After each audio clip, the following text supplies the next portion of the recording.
Live at 5, 6 people now face charges after this Brookhaven immigration protest took a turn overnight. Metro Atlanta activists say there will be more demonstrations. Atlanta News First reporter Yasmin Alston joins us now live at 5 from the Georgia State Capitol. And Yasmin, and Governor Brian Kemp says any violence against police will be met with accountability.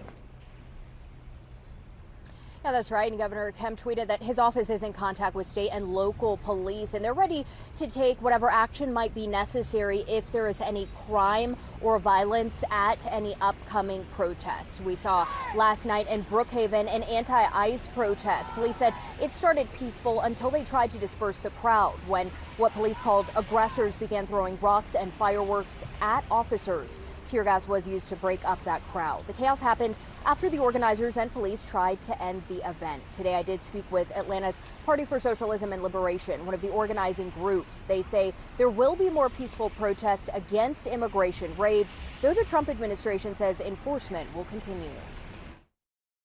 And this movement isn't going to stop until we get what we're demanding, which is justice, full rights for all immigrants, and an end to this racist deportation system. And on Saturday, more protests are expected across the nation against the Trump administration, including here in Atlanta at Liberty Plaza, and that will be happening Saturday morning. Live in downtown Atlanta, Yasmin Alston, Atlanta News First.